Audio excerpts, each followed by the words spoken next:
आपके साथ अदिति मिश्रा और इस वक्त जो शख्सियत हमारे साथ मौजूद हैं वो किसी परिचय की मोहताज नहीं है, राज्य महिला आयोग की अध्यक्ष बबीता चौहान जी। बहुत बहुत स्वागत सबसे पहले तो मैम आपका प्राइम टीवी पर। उन्हीं से जानते हैं उनके खास सफर के बारे में। राज्य महिला आयोग की अध्यक्ष हैं मैम, और ऐसे में उनकी जो जर्नी रही है, यात्रा रही है, वो कैसी रही है, सबसे पहले इसके बारे में कुछ बताएं मैम।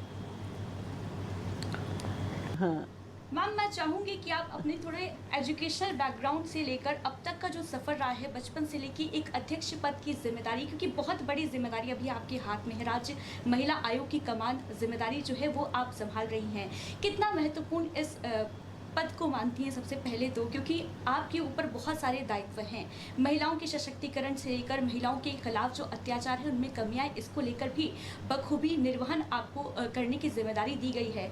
जो आपका सफ़र रहा चाइल्डहुड से लेकर अब तक का, उसके ऊपर मैं चाहूँगी कि आप दर्शकों को थोड़ी जानकारी दें। देखिए, मुझे लगता है कि कहीं ना कहीं कुछ क्रिएटिव तो ज़रूर रही होंगी बचपन से लेके, क्योंकि वैसे मैं बताऊं कि मैं स्पोर्ट्स गर्ल थी और मैं बहुत अच्छी एथलीट भी रही हूँ और मैं नेशनल भी खेल चुकी हूँ।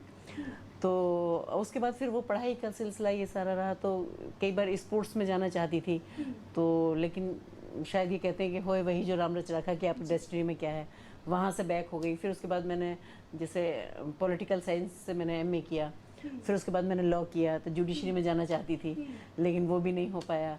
फिर उसके बाद अपना शादी वादी हुई।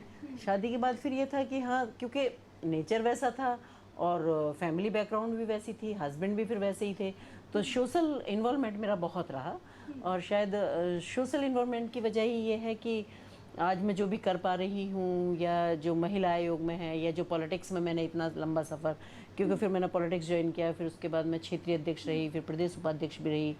और ऐसे मुझे निरंतर, जब से संगठन में मैं हूँ तब से मुझे निरंतर जिम्मेदारियाँ और दायित्व मुझे मिलते रहे। बताया मैम कि पहले आप स्पोर्ट्स में रही, फिर आपने सडन चेंज किया, लॉ की फील्ड में गई, आप उसकी भी स्टडी की, यानी बहुत सारे सेक्टर से होकर आप इस पद तक आई हैं। ऐसे में अगर बात की जाए आपके पर्सनल अनुभव की, क्या कुछ प्रेरणा सोर्स रहा आपका, जो मोटिवेशनल सोर्स रहा? क्या कोई ऐसा इवेंट आपकी लाइफ में घटा जिसने आपको सोशली कनेक्ट होने का मौका दिया हो, या आपके सामने कोई ऐसी घटना आई हो? क्या ऐसा कुछ अनुभव रहा अब तक का? नहीं, देखिए ऐसा नहीं है एक्चुअली। मुझे लगता है कि ये घटना से तो कोई एक आध कोई ऐसे लोग होते होंगे, क्योंकि घटना का तो फर्क नहीं पड़ता कि किस एज में मिली है, उस चीज़ से पता चलता है कि भाई कोई एक ऐसी घटना भी होती है कि आदमी करना चाहता है लेकिन नहीं करता। लेकिन मैं इतना ज़रूर कहूँगी कि इसका परवरिश से ज़रूर कहीं ना कहीं कनेक्शन रहता है।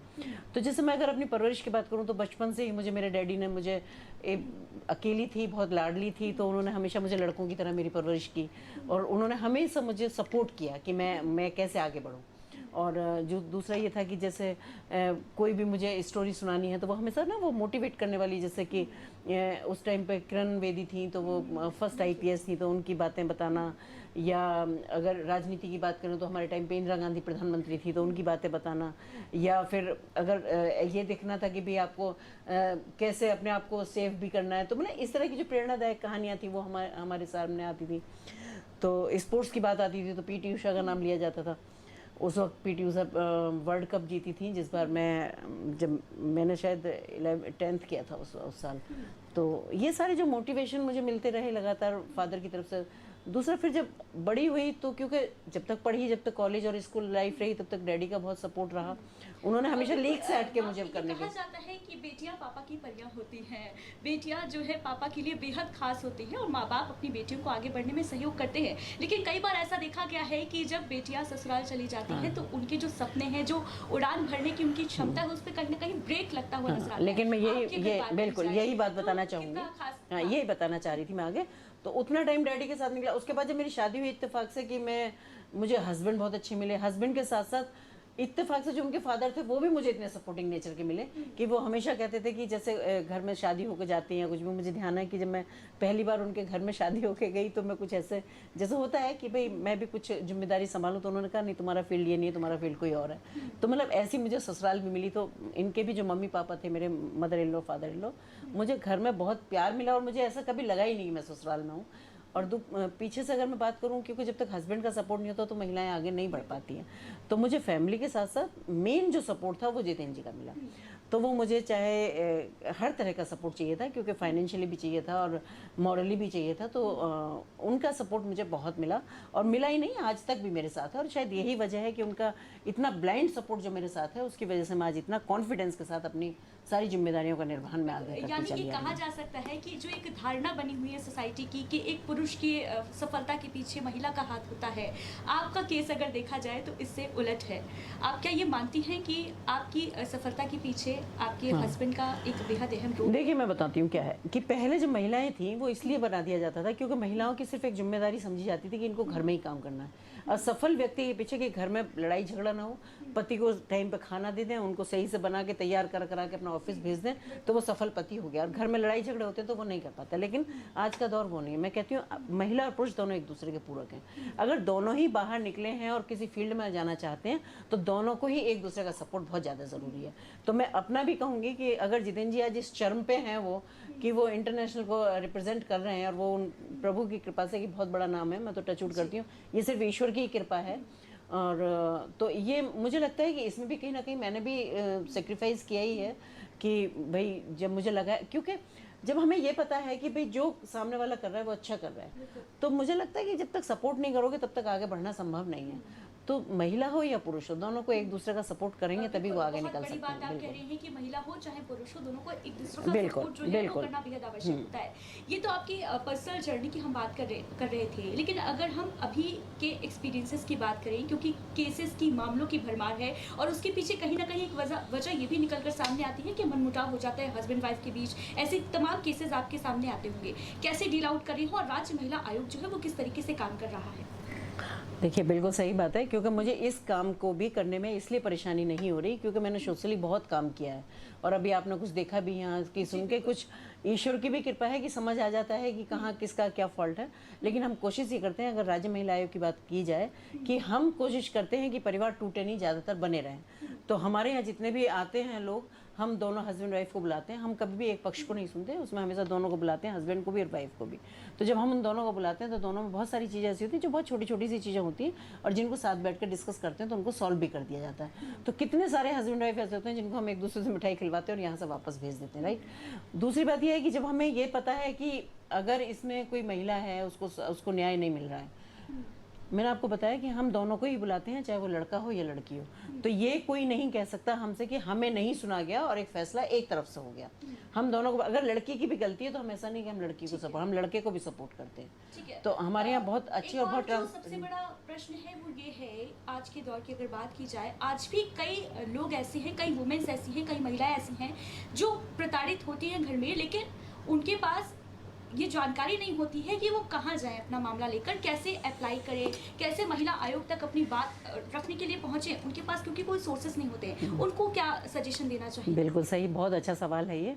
और आपको बताऊं, जिस दिन से हम महिला आयोग में हैं, हम यही कोशिश कर रहे हैं कि जो महिला ऐसी है जो हम तक नहीं पहुंच सकती हैं, हम उन तक कैसे पहुंचें। तो आज की अगर डेट की बात मैं बताऊं, ये कि आज हमारा महिला आयोग पूरे उत्तर प्रदेश के हर जिले में सुनवाई करता है, और हमारी महिलाएं ब्लॉक पे और तहसील पे जाके हमारी जो मेंबर्स हैं वो जन सुनवाई करती हैं। क्योंकि जो पहुंचने वाले हैं, सपोज अगर मैं लखनऊ में बैठी हूँ तो ऑफिस में पता है लोगों को ये महिला आयोग का ऑफिस है और यहाँ कोई भी आ सकता है, लेकिन कुछ महिलाएं ऐसी हैं जिनको ना तो ये पता है कि हम जाएंगे वहाँ, या पता है तो उनके पास अप्रोचेज नहीं होती कि वो क्या अप्रोच लगा के मेरे पास आए, या उनके पास साधन नहीं है।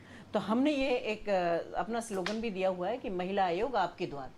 हमारी कोशिश ये है, और स्पेशली अगर मैं अपनी बात करूं, कि मैं चाहती हूं, और ये मेरा दृढ़ संकल्प है कि जब तक लास्ट में बैठी हुई महिलाओं को नहीं जगा दूंगी और उसके अधिकारों के बारे में नहीं जानूंगी, तब तक मैं चैन से नहीं बैठूंगी। तो हमारे मेंबर भी सारे नीचे उतर के सारे काम करते हैं। जो है वो पिछड़ी है, तब तक हम ये नहीं मान सकते कि सभी तक योजना का लाभ जो है मिल रहा है। और बड़ी बात मैम ने अभी कही कि महिला आयोग आपके द्वार, लेकिन मैम आपके निजी जीवन से जुड़ी एक बहुत इंटरेस्टिंग जानकारी मैं दर्शकों को दे दूं कि ना सिर्फ आप महिला आयोग के लिए अध्यक्ष पद की जो कमान है वो अपने हाथ में संभाल रही हैं, बल्कि आप अपने निजी जीवन में बच्चों को भी सर्व कर रही हैं। आपने कई बच्चों को अडॉप्ट भी कर रखा है, इसके बारे में कुछ जानकारी मैं चाहूंगी बिल्कुल। बस ये तो सौभाग्य, और मैं कहूँगी कि ये ईश्वर की एक विशेष कृपा होती है जब भगवान भी ऐसा काम लेते हैं, क्योंकि फिर वैसी नियत भी हो जाती है। अब से नहीं, ये कम से कम पिछले 20 और 25 साल से काम चलता हुआ आ रहा है कि हर वक्त 14-15 बच्चे हमारे पास रहते हैं, और बच्चे भी ऐसे नहीं है कि जो भी है। पहले परिवार में ये देखा जाता है कि किस लेवल का परिवार है वो और कौन से बच्चे को पढ़ाना चाहिए। तो जनरली माएँ क्या होती है, वो कहती हैं भाई बेटे को हम पढ़ाना चाहेंगे।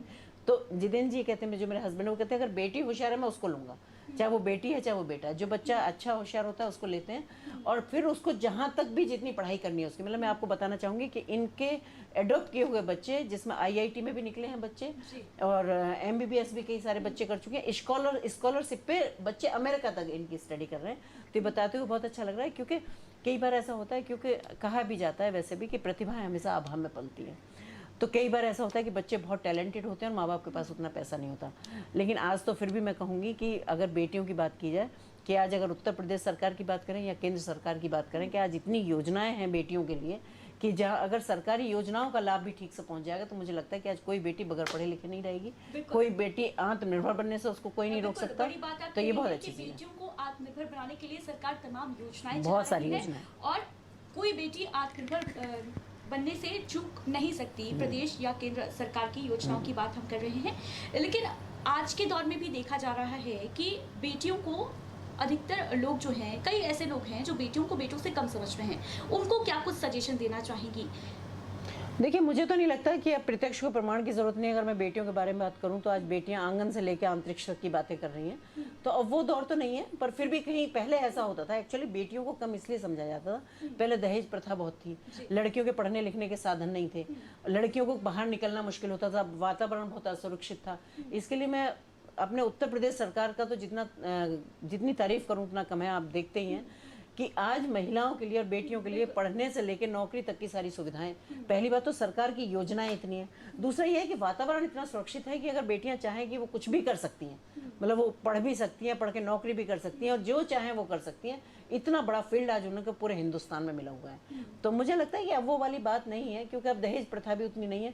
क्योंकि हमारे यहाँ जैसे सरकार की बात करूँ तो सामूहिक विवाह की योजना है, तो कोई जो इस तरह के कमजोर माँ बाप हैं जो बेटियों की शादी करने से पहले खतराते थे, दहेज प्रथा होती थी, अब हमारे यहाँ मुख्यमंत्री जी के जो सामूहिक विवाह योजना, उसमें इतना अच्छा विवाह होते हैं, इतना अच्छा दहेज दिया जाता है, पूरा घर को एक सेटल करने के लिए पूरा मौका मिलता है। तो मुझे लगता है कि अब ऐसी वो बात नहीं है कि बेटियों को कम समझा जाए। अब तो बेटियों के लिए बल्कि बहुत अपॉर्चुनिटी है, बल्कि अगर सरकार की बात करूँ तो बेटों के लिए इतनी नहीं है जितनी बेटियों के लिए। तो माँ बाप चाहते हैं कि हमारे यहाँ बेटियाँ हों, तो ये बहुत अच्छी बात है ये जी। बिल्कुल। तो ये थी हमारे साथ राज्य महिला आयोग की अध्यक्ष बबीता सिंह चौहान जी, जिन्होंने अपने बारे में न सिर्फ अपनी निजी जानकारी साझा की, बल्कि ये भी बताया कि सरकार के साथ किस तरीके से कदम मिलाकर राज्य महिला आयोग काम कर रहा है और बेटियों को, महिलाओं को सशक्त बनाने के लिए, आत्मनिर्भर बनाने के लिए तमाम प्रयास जो हैं वो किए जा रहे हैं। साथ ही साथ ये जानकारी भी दी कि अब महिला आयोग आपके द्वार पर पहुंचेगा और नारियों के खिलाफ, महिलाओं के खिलाफ उत्पीड़न उत्तर प्रदेश में बर्दाश्त नहीं किया जाएगा। इसी के साथ हमारे इस खास कार्यक्रम में इतना ही। दीजिए इजाजत, नमस्कार।